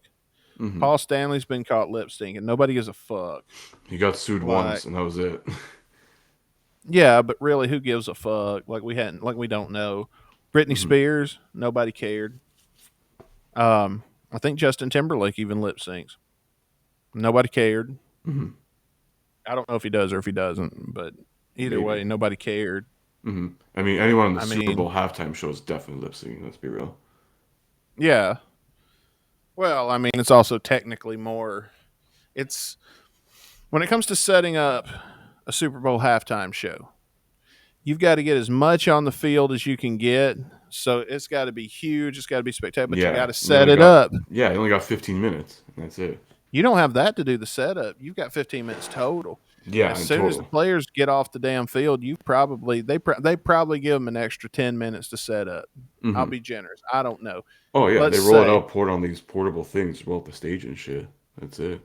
Yeah, you're close to getting ready to get set up.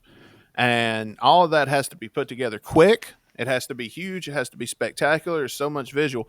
When it comes to the audio, to add into that live music is fucking incredibly hard, if not impossible. I'm not saying it's impossible to do, but something would have to be sacrificed, you know. So I get it. And I don't Yeah, see why no, that had to end Ashley's career. I don't like her music, but I never understood who gave a damn. I don't know. I just don't think her music was really that good, anyways. That's probably why It it's like, wasn't. oh well, it wasn't. I mean, Yeah. you're living in the shadow of like you have a sister or a sibling who's not all much that more famous. and She was was at the honestly time. kind of better, to be honest. Yeah, Jessica Simpson, everybody remembers her, but honestly, well, she ain't really all that famous. I mean, when was the last time you thought about Jessica Simpson? Not anymore. I mean, like, well, we're talking at that like the mid 2000s there, like when this happened. Like, Jessica Simpson was a thing probably till about mid 2010s. I don't know. Yeah, she was a I thing, think but I'd forgotten I think about her until too. probably when she divorced Nick Lachey, and then like I don't know, she just did her own shit. I don't even know if she's in music. No one ever talks about it anymore. So maybe she Wonder whatever happened moved to her. on and retired and did her own shit. Who knows? Okay. Oh, hang on, I'm getting a call. Oh shit, it's Tom Zutaut. Oh god. Oh, hello. Is this Chris Caputo? Paul Stanley? Oh no, man, this isn't Paul Stanley. This is Tom. I was gonna say, you sound a lot like Paul Stanley, man. He does, kind of, doesn't he? Yeah, it's weird. Yeah, I just want to say, your money is safe and sound. Okay, I haven't spent a dime of it. It's just a little hard to transport that much cash across the border, as I'm sure you understand. Mm-hmm. And to keep it in safekeeping, I rented a storage locker.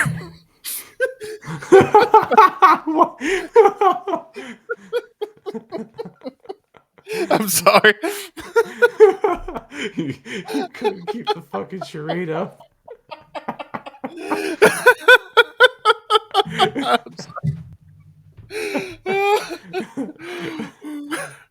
I don't know. You know what?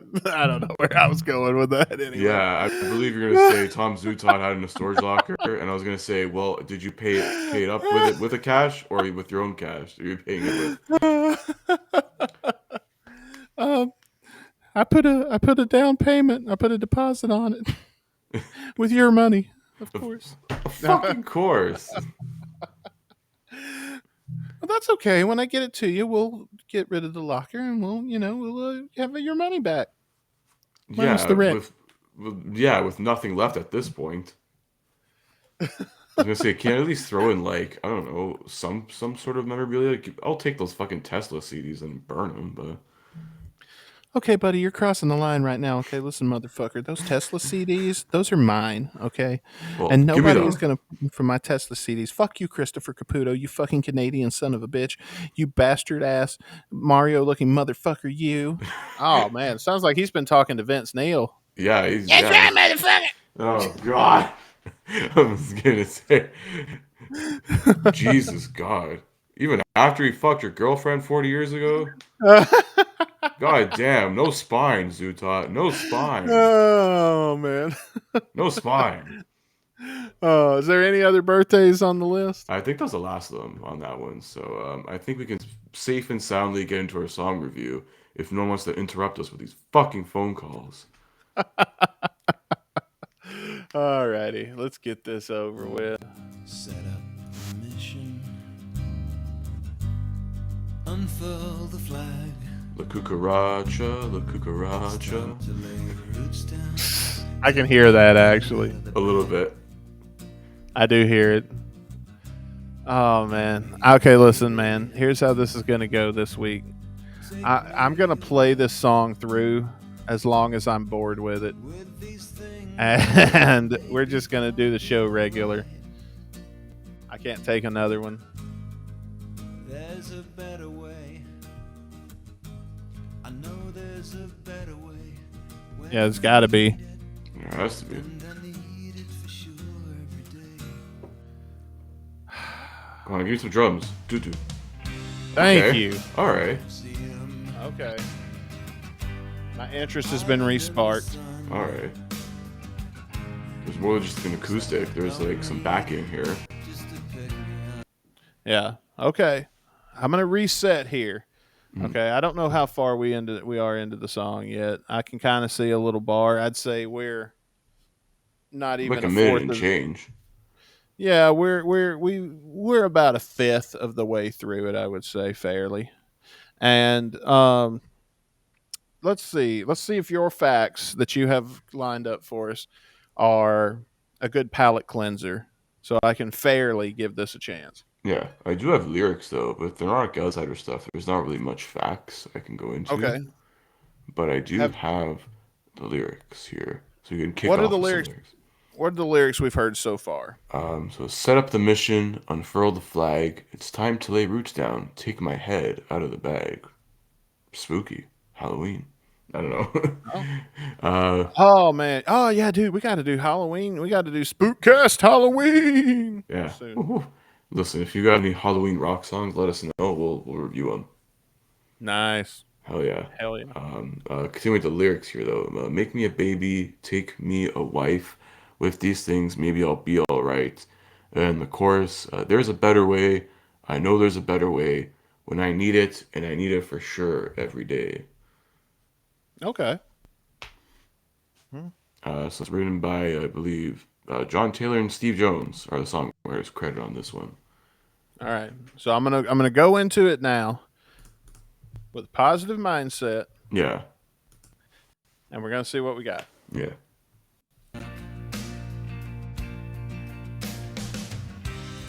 Head for the waterfall. And don't drown in the juice. Well, that didn't take too long. Make the Shit. right choices. Maybe I'll be alright. How come it's so hard to climb and so easy to slide? What the fuck is he talking about? How come it's so easy to fly and so hard to thrive? Why is? Oh. There's a better way. Yeah. Okay, Chris. Mhm. So what year? Who's our drummer here? Okay, so for those who Let's don't talk know, about what we do know about Neurotic Outsiders. Maybe it's there's something. it's a super group that only had one album. Duff McKagan on guitar, bass, lead and vocals. Matt Sorum was actually on the drums in this one. Steve Jones on guitar and John Taylor on bass, Okay. lead and backing vocals. So Duff's doing a lot of stuff in this one. Was this This was post Guns N' Roses, right? Yeah, because I only had one album. It was released, I believe, in sometime between 95 and 97. That was when they were Nah. active. Velvet Revolver's better. I think as long as you've got enough of those elements of GNR together, like Velvet Revolver had 3. Mm-hmm. This one only has 2. Yeah. I mean, if you threw Slash into it, it'd probably be pretty good. But I just don't care for this. I just know Slash would fit this vibe they were going for. Not at all. Probably not. Hell no. No way. I am gonna rewind a little bit. I'm gonna hit play, but I'm gonna rewind just a hair because a guitar solo came up, and I want to listen to the guitar solo separately and I'm trying to give this as many points as I can because I don't want to be a dick and keep giving them all zeros and shit. But you know what I mean? I'm trying to be as nice about it as I can. I mean, it oddly sounds like an old 90s hymn. I had something on the tip of my tongue and I was looking actually here. It's in my tongue. No, it's not on the tip of my tongue. Actually, On the tip of his I tongue. don't know why, but this reminds me of fucking that song "Kiss Me" by Sixpence None the Richer. Okay. You know that I one? don't know that. Oh, kiss me. Do do do do do. Oh, it's Hang on. Yeah. Okay. We're gonna have to. Okay, Kiss Me by who? Sixpence None the Richer. Sixpence None the Richer. Here we go. Yeah, one hit wonder. All right. I'm getting them loaded real quick. It kind of sounds similar because the song's released in '97, and then this was released. The album was released like '95 or '96. Okay. Now we're about to I'm gonna do the screen share again. Share the system audio, and we're gonna pull up YouTube, and we're gonna have a little listen here.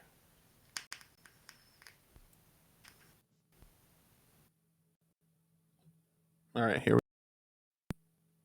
we go. I hear it. Okay.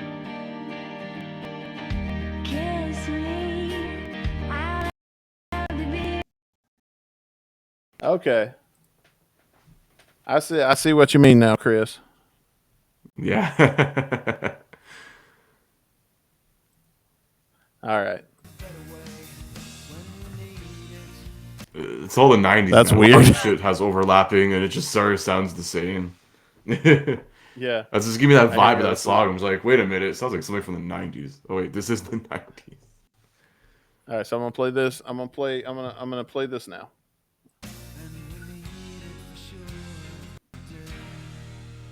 I see what you mean though. Like it is pretty.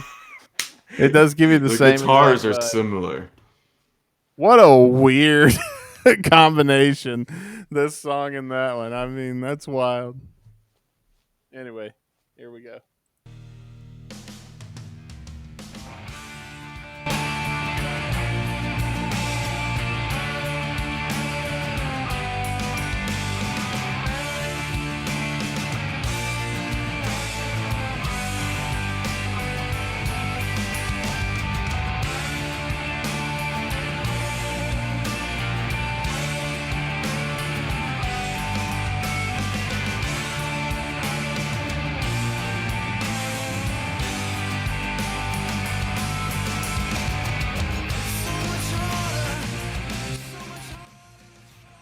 Well, what'd you think?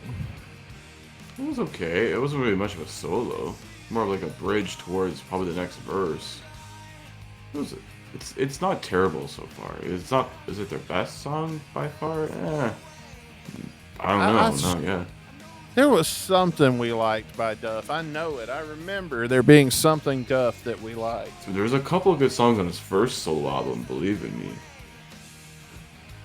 I could have sworn Neurotic Outsiders was something we enjoyed, like the first couple of songs. There was the track Story of My Life, which was decent. It got mid reviews from us. I remember that. Well, that was last week, bro. No, Story of My Life. Was it? No, was it Story of My Life? Oh, no. Story of My Life was last week. No, we did 6 Feet Under. I switched that up. It was 6 Feet Under. We did that in last season. Okay. I think that was one of the ones I recorded from my basement. No, we did that like in March or April. I think that we did a couple back to back before I went on vacation. All right, I'm gonna rewind for a second, and I'm gonna give this solo another chance, okay? But I'm not going back to the solo. It looks like there was another one, so.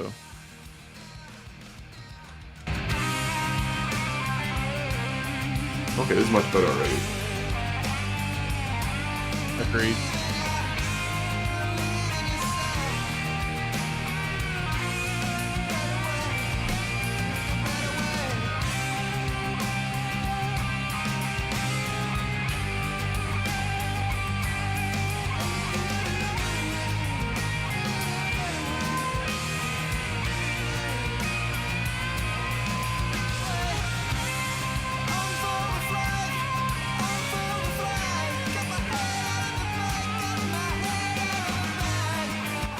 That was better without the singer. Oh, is that it? Is that? Don't remember.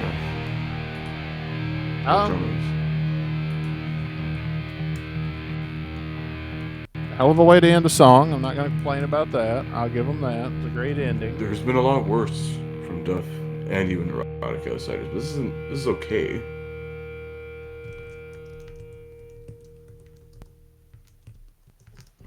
All right. Well, No, that's it. no, we're not playing it again. Thank you. No, Thank you you, for sir. I appreciate your enthusiasm, Restream, but we are No, not going to be doing that. But we No, will no. talk about it. Give our Yes. final thoughts on the song. Who's to go first this week? I'll go first if you want. Let's rock paper scissors for it. Come on, one All time. right. We ain't never done this. I keep trying to All get you to right. do this. Let's do it. Now Here that we we have video, we can actually pull this off. All right, here we go. Let me know when you're ready. I'm ready. You start. You tell me All when. right.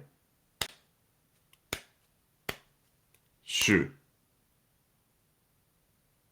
Ah, you win. All right, I put paper. Oh well, there you go. I put paper this way, not this way. I don't know. I did it like this, and then I was like, "Oh yeah, you can't see." Angle. Yeah, Pan puppets. getting used to that. Yeah, I'm trying to find a better, more creative camera angle than what I've been having. I tried to figure out a way to make it where I was looking over here and put you over here because of how you are on the screen, so it looks like I'm looking at you when we're talking. Not a bad But, idea. yeah. You got the Tommy Lee dick pic angle right now, so. Oh yeah. Kind of. I am a lot more attractive from this angle. I may keep it that way because I don't look as fat. So anyway, yeah, I guess I'll talk about the song. You won, so you go first, man.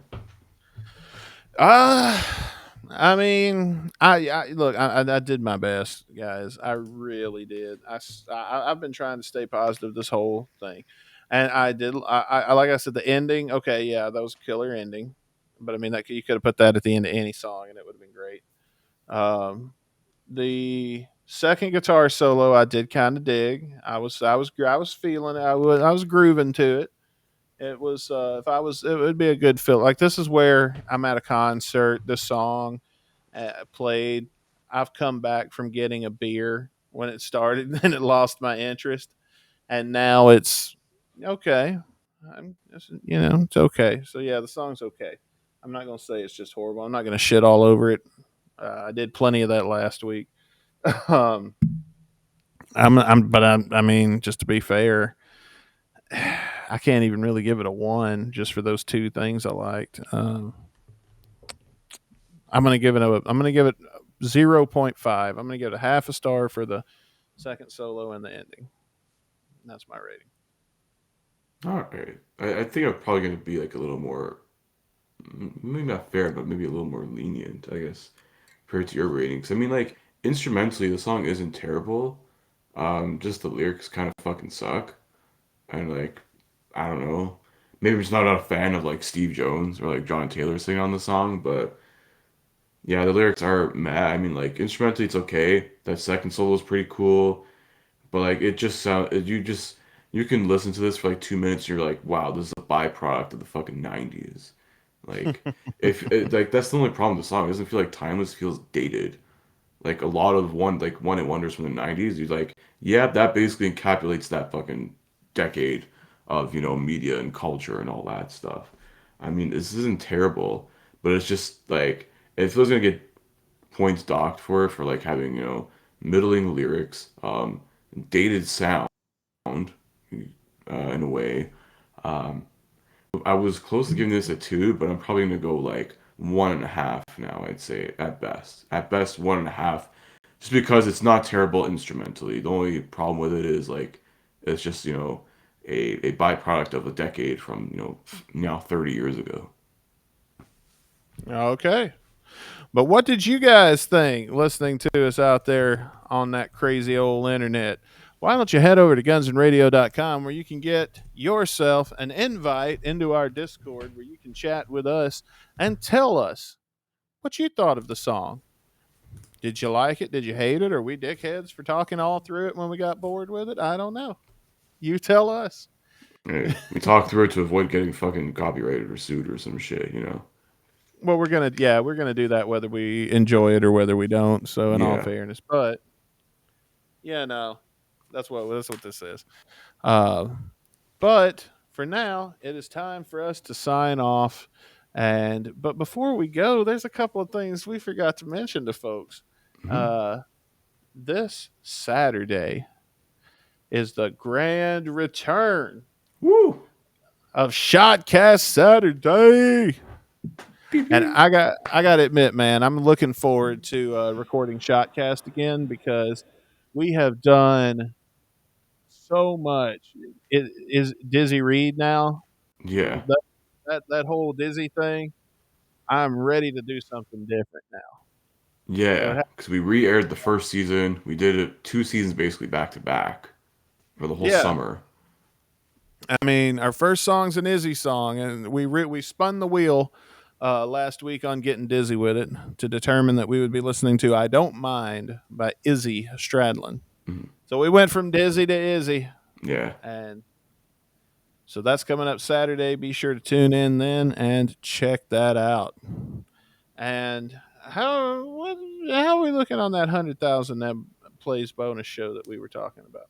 I think that's something we still have to discuss, but we're steadily climbing. I think we're actually over 101,000 now.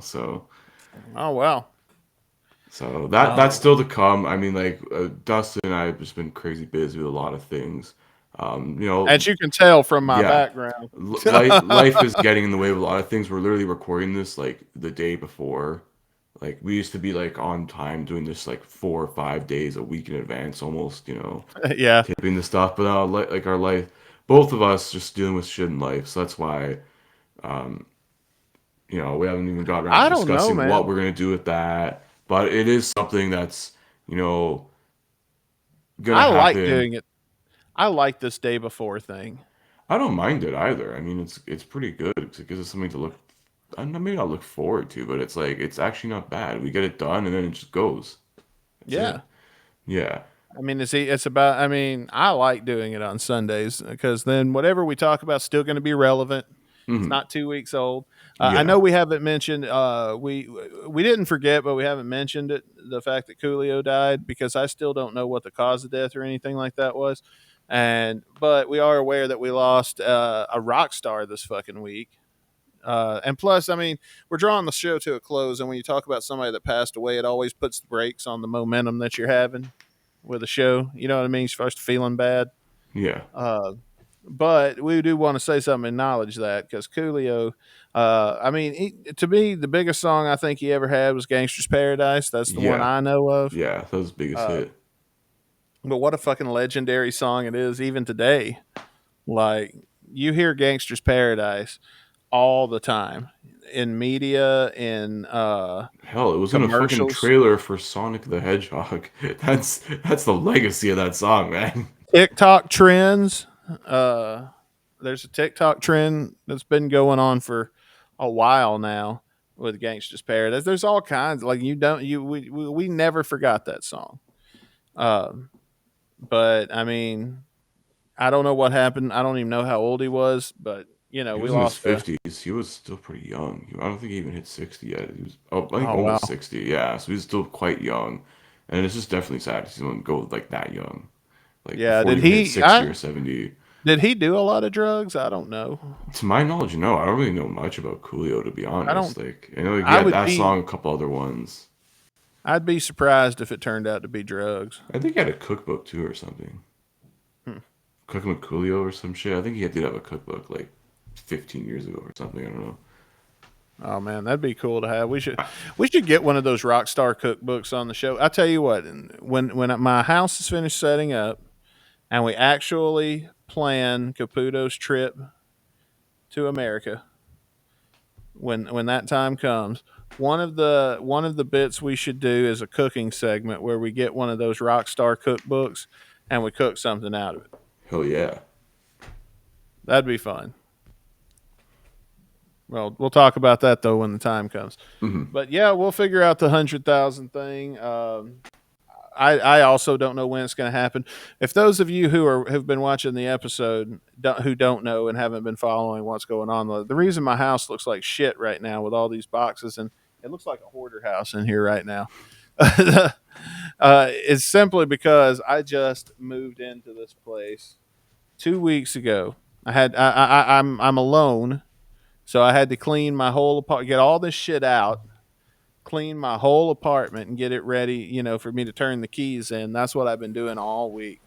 And the grass outside was up to your knees in this place because the previous owners didn't mow the backyard.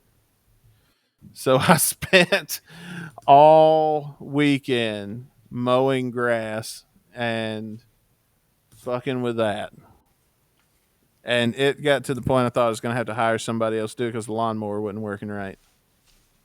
And then at the final hour, right when I was about to take the money out of my savings account and call a guy, because the first guy I hired didn't show up, but I didn't pay him yet, so I didn't lose anything. Nice. And but yeah, all of a sudden the fucking lawnmower just magically worked again. So now I have a backyard, and back in my backyard, now that it's mowed and I've looked at it, it is a good backyard. It's got a lot of potential places to put a deck, put a grill, because I'm a grilling man. I love my grilling. I love my grilling and my smoking. So, Oh, I'm excited.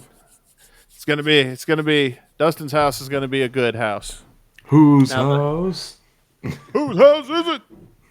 Oh, yeah, and we'll have fun when you come to visit. We can play our music as loud as we fucking want to. Oh, fuck yeah, let's do it, man. We're having our own party. Party for two, Shania Twain. One of the top selling albums of all time, but that song wasn't on there, but it's all right. That's awesome, man. But anyway, guys, we hope you'll join us, and we'll make it a party of many this Saturday when Shotcast Saturday premieres. And we also hope you come back and party with us again next week on the Guns and Radio podcast. But you know what we almost signed off without doing? Yeah, I was going to say, what the hell are we doing next week? Well, we haven't spun the wheel to find out. Yeah, I think it's about time. I think we've, teased and blue balled these people for over 2 hours this week. 2 hours, just the two of us, which is crazy. We don't even reach that unless we have like multiple guests on. I've been enjoying sitting here chatting with you, bro. I mean, dude, it's always a blast every week here. So I forget we're doing a show sometimes, and we just get to bullshitting, man. And it's just a fun time for me. Let's see what we're going to be looking at next week on the show. Get it.